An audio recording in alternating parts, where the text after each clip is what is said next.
Kenyans have taken the streets. Now, the name of the demonstration is called Occupy Parliament. They are demonstrating or protesting against the tax increment or the tax hikes. It's called Financial Bill 2024, Project Financial Bill 2024, proposed by the government. Now, ever since President Ruto came in 2022, he has introduced two major taxes, which is the fuel tax and also the housing, the controversial housing tax, which is 2.5, around 2.5% or something. And then the fuel, he removed the fuel subsidies and he has increased the fuel price. Now, these are the two. It's less than 2 years since he came to power, but he has introduced this bill. Now, in this proposed the financial bill 2024, there is one more thing to add a VAT, a value added tax on the most basic food, bread. And also it includes other things like medical treatments, sanitary items and all that. It's gonna make the tax already added since he came is like a back-breaking tax. Now to introduce this bill will mean it's gonna make the lives of the Kenyans hard. So he has introduced already the housing tax, and then he has removed the fuel subsidies, and now in the financial bill there will be a value added tax on bread, most basic item food, and also he gonna tax the car owners on annual basis, which is also around 2.5%. Now let's watch what Kenyans are saying and then what this public protests have brought. What was the result? You have to know that already 200 people have been arrested in this demonstration in less than 24 hours. And they are asking also for William Ruto to leave power.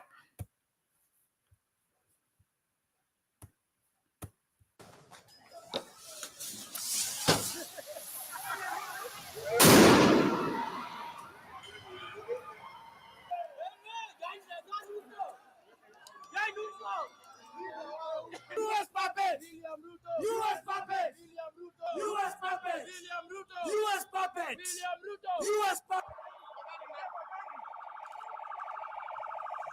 Niko hapa nimekuja kuprotest reject finance bill. Inatukandamiza sana. Kwanza the fact that wanaenda kutax sanitary tiles, that's really bad. Most of Kenyan women can't even afford sanitary products and they still want to put more tax on it. It's unacceptable. It's not fair. This is not fair. Unaumia, this is my youth. Unaumia. Reject finance bill. Reject.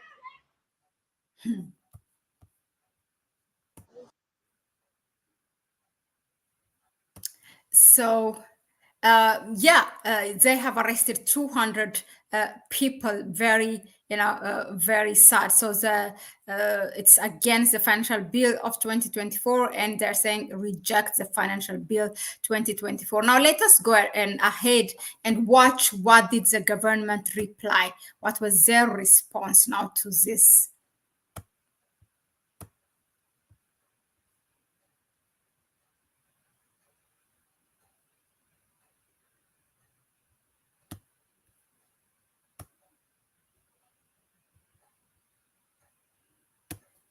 And we are all in agreement that there are two things that we must do. One of them is that we need to protect Kenyans from increased cost of living, and therefore the proposed 16% VAT on bread has been dropped. President Ruto also made a comment, a very roundabout comment. We have made proposals to the legislature. The legislature have interrogated those proposals. The public has interrogated those proposals. the public have recommended through public participation their feelings, their ideas, their suggestions, and because the people's representatives have listened to the people through public participation, they have adjusted the proposals from the executive. He sounds like he's praising Kenyan.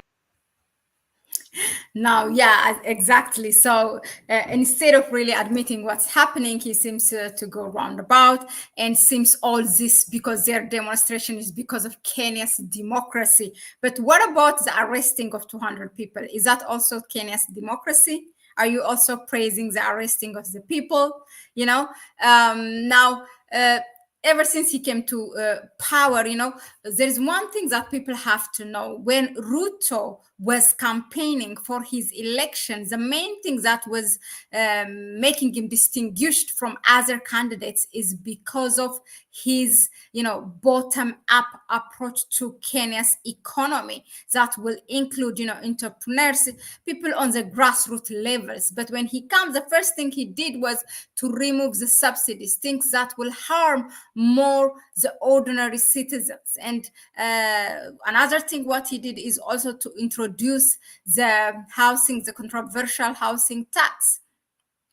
Now it has he has faced a lot of opposition from the member of parliament. One thing that you would love about the Kenyan parliament is that there is always, it's not just a one-man rule, there is an opposition. Although Ruto, he used his power and, you know, at the end, he takes decision of what he wants, even for the mission of Haiti, for the deployment of Kenyan police, there was a lot of protests. That's why until now, although, you know, the Biden administration has approved some of the funds in already 2022 by around December, still this police where these policies were not deployed because of the challenges and the opposition that he's facing in the parliament. And the same thing when the housing tax was introduced now, because he has thrown that bottom-up approach of the Kenyan economy,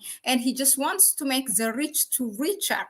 And another thing is that Kenya is one of the top 5 borrowers of IMF. It's more than $4 billion that it owes to IMF from Africa. Kenya is one of the countries, one of, you know, the top 5 borrowers from IMF, amongst with Ghana, Cote d'Ivoire, Egypt, and maybe there's one other that I forgot. And with all this, you know, loans that he is taking, or the country is taking, it's not even, you know, he's not even able to adjust for example, the fuel subsidies that he removed.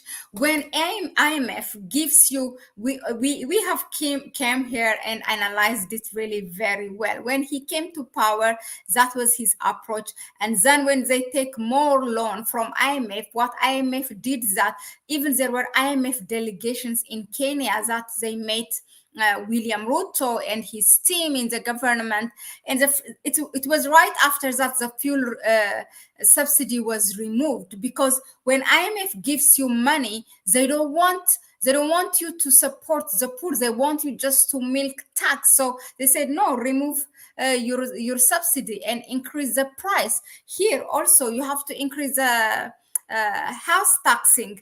That's what they want you to do, to tax everything.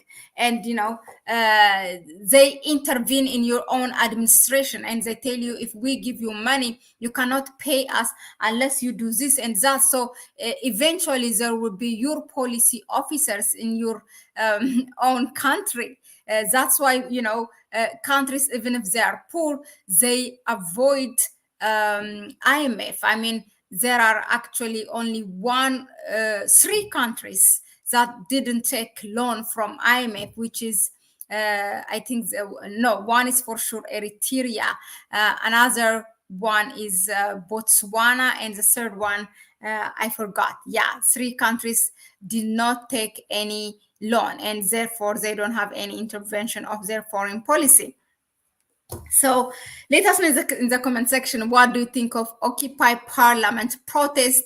They are also calling for William Ruto to be removed. They're saying he's a US puppet. You have heard it. And there are so many, footage, even it is the Gen Z protest, the Kenyan Gen Z protest. Lots of young people, because they have suffered in this. Let us know in the comment section, what do you think of this and where will this lead? It's just the first day. Now they say they have removed the the VAT on bread, and also about the car. They did not talk about it, whether they removed it or not. But if the Kenyan people are not satisfied, rest assured that they will take the street again. Let us know in the comment section, what do you think? Please go ahead and subscribe to the channel if you haven't done that so far. If you find it relevant what we bring you here, then give it thumbs up. Hey, come on, don't be greedy, give us likes. And you can also share the video with others. If you want to help us further, you can also donate to our PayPal account. You can find it in the description section. Adebayo, thank you very much for your donation. Greta Woods, Anton Dalema, and many, Sylvia, many more that we did not call your name, but you are making your contribution. Hi, Dejuma, what are you saying? IMF, World Bank, like UN are all imperialist tools. Exactly. Tools of suppression and oppression. Go and see Argentina. But that's what he's doing, Ruto, right? It's very sad, but Kenyan have shown who they are. So let's see where this will take. Thank you again, and I'll see you on the next one.